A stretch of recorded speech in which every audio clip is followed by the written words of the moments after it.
నమస్తే రజనీ గణేష్ ఛానల్ మరో వంటతో మీ ముందుకు. ఈవేళ చేప గుడ్లు శన అంటాం కదండి, అది మనం శుభ్రంగా బజార్ నుండి తేగానే శుభ్రంగా కడిగి పసుపు కూడా వేసి కడగాలి.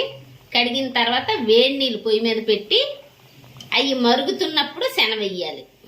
చాలా మంది గొడ్డ కట్టి ఉడకబెడతారు, కానీ అంత ప్రాసెస్ అవసరం లేదు. దీనికి ఈ రకంగా ఉడకబెట్టి చల్లారనివ్వాలి, ఉడకబెట్టుకోవాలి. అది 1/2 kg ఉంటుంది. దానికి ఏం కావాలి, వస్తువులు ఏం కావాలనేది చూడండి.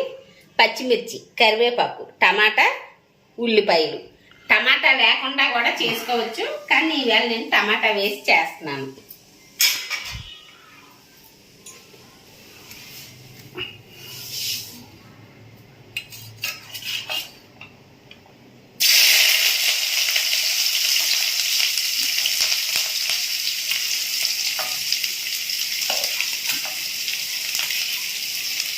ఈ వంటకి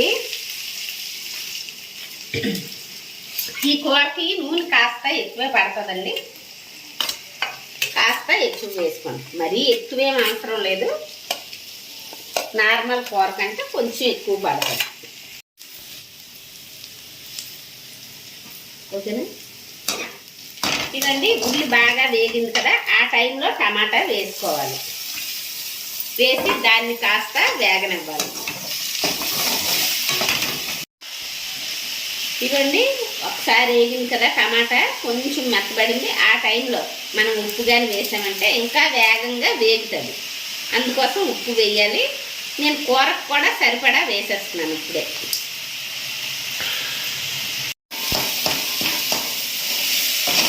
ఇది బాగా వేస్తుంది కదండి, బాగా టమాటా మాత్రం బాగా మెత్తబడినవ్వండి. బాగా మెత్తబడిన తర్వాత ఆ టైంలో ఇది వేయాలి.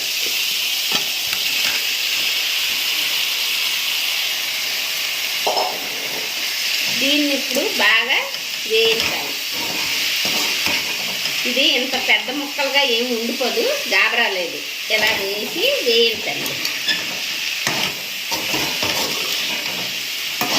కాస్త వేగిన తర్వాత కొంచెం వేగింది కదండి, వేగిన తర్వాత కారం వేయండి. పచ్చిమిర్చి మనం ఎక్కువ వేసుకున్నాం కనుక కారం కాస్త తగ్గించి వేసుకోండి.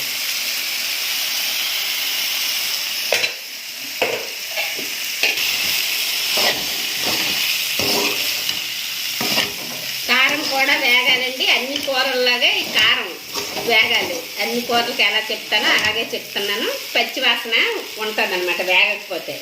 కారం వేసిన వెంటనే నీళ్ళు దేనికి వేయకూడదు. కారం వేగింది కదా, ఈ టైంలో నీళ్ళు వేసేయాలి. కారం వేగిన తర్వాత నీళ్ళు వేస్తాం కదా, ఇంకొంచెం వేయచ్చు. మరీ ఎక్కువగా పట్టవు, ఎందుకంటే ఇది ముందు నుండే ఉడికించి ఉంచాం కనుక. టమాటా, ఉల్లి, కారం, ఉప్పు అన్నీ ఉడకాలి కనుక ఏమాత్రం నీళ్ళు వేస్తున్నాం.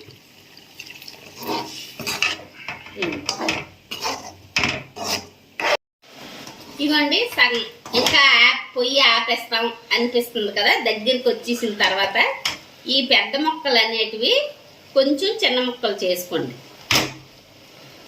ఇలా గరిటతో నొక్కేస్తే సరిపోద్ది.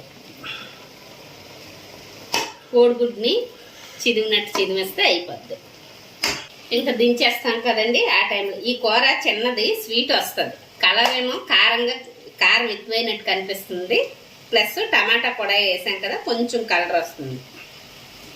ఇవ్వండి, ఏమాత్రం మసాలా గుండ అన్నీ కలిపి ఆడుకుంటాం కదా, అదే మసాలా గుండ చిన్నదే. అంటే స్వీట్ వస్తుంది కదా, దానికి ఘాట్ కావాలనుకున్న వాళ్ళు ఎలాగా, లేదు మాకు ఘాట్ అవసరం లేదనుకుంటే మానేయచ్చు, పర్వాలేదు. ఇలా దించే ముందు శుభ్రంగా కూరకి మసాలా పెట్టినట్టు చేసి పొయ్యి తీసుకోండి. నీరు మాత్రం జారుగా ఉంచుకోకండి. ఎంత నీరు ఇంకిపోయి ఫ్రై అయిపోయినట్టు అయిపోయినా పర్వాలేదు, బాగుంటుంది. నీరు మాత్రం ఉంచకండి. ఒకసారి ట్రై చేసి చూడండి. లైక్ చేయండి, షేర్ చేయండి, సబ్స్క్రైబ్ చేయండి. Thank you.